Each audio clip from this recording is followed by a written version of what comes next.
Hello, I'm Natasha, the manager of Exquisite Hair and Beauty Salon here based in London. Today I'm going to talk to you about the potential of if you're wanting to open your own salon. Now, the reality is when you first begin to open your own salon, you might just want anybody in terms of clients that has a pulse. As time goes on, you're going to want to tailor and create a niche on your ideal or the type of clients that you attract. Now, fundamentally, the type of clients that you attract also determines the type of salon and the type of energy and the type of vibe that you want to bring off. For example, if your salon, or if you want to open a salon that is of a luxury, high-end kind of salon where you're appealing to the high-end customer clientele base, then there's other aspects that you'd need to look at. You need to look at obviously the design of the actual salon, because high-end people have high-end expectations. So you want to ensure that the ambience and the atmosphere is very, very important. And this could include the little details as well, such as the kind of music that you play within your salon. That has an impact.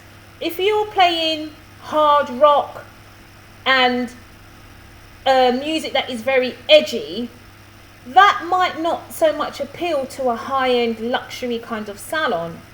These type of things would be more softer music, calming music, relaxing music, where you're offering services that are tailored, bespoke to a high-end customer's needs and wants.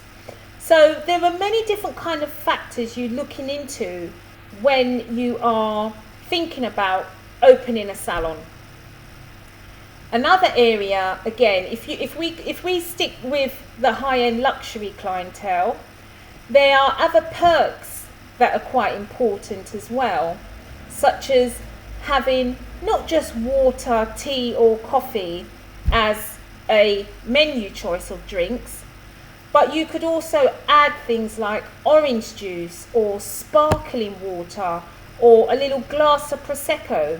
And all these little things, maybe a little side biscuit on the side, a nice waiting area, lots of flowers, and on the reception, creates a lovely ambience. And you also might find that the smells are very, very important too. Now, that's not saying that these things don't apply to low-end type of salons or low-end clientele base, which is not a very nice term because a salon is a salon, but you do have different levels of salons. So for example, if we look at a salon that is not of a luxury base, this would be a salon where they might not necessarily have a booking system. It's just free for all, anyone can come in, it's not structured so much, which is fine for some salons because they're just earning a business, they're just earning their income. And you could also not necessarily offer teas, coffees, drinks. You might not offer that service. It might just be a walk-in and the hair service or the beauty service is done, and then that's it, they leave. You might find that the music and the energy is not as calming, not as relaxed.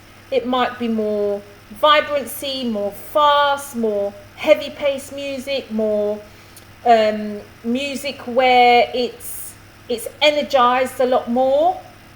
You'll find that there's no need to be so focused on smells and calmness of an environment. That's not required at all. And you'll also find that the way that the customer pays might not be tailored as a prepayment service. There might not be the additional bespoke, tailor-made consultations and customer services.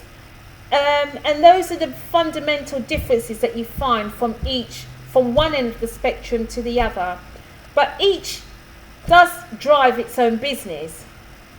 But it's very important when you are considering opening a salon that you look at the location, because location can be fundamentally important to decide on the type of salon that you want.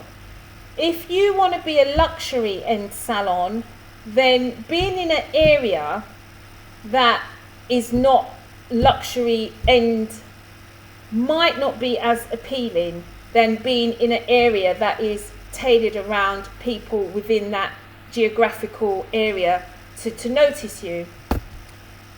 Other key things that you also could consider when opening a salon, as well as the location, is looking at the type of products and also the services that you would like.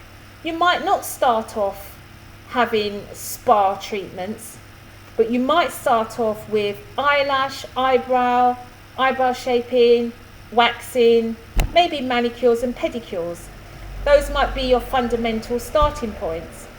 On the hair side, you might not offer all of the services like an ombre, balayage, but you might just start off with wash, cut, blow dry styling, and maybe basic colouring, depending on your level. Because what you might find is that while you're finding your feet, while you're building up your clientele, if you don't have staff, then it will take quite a lot out of you, and you can't do everything. But as time goes on, you will begin to notice that as your income improves and your clientele grows, that you can then build staff, which is a completely separate topic. But yeah, I mean, so if we track back, location's important. The type of branding that you want, do you want to be a luxury brand or a medium brand or a low-end brand? Each brand has its own income streams, so it's entirely up to you. Do you want to be high-end where you charge more? Do you want to be low-end where you're cheap where you're less in price, a lot cheaper, and you don't need to worry about teas, coffees, biscuits, cakes and anything like that? And then do you want to sell products which high-end luxury salons would? Maybe low-end wouldn't consider products as a thing so much. So these are the little things that you might want to factor.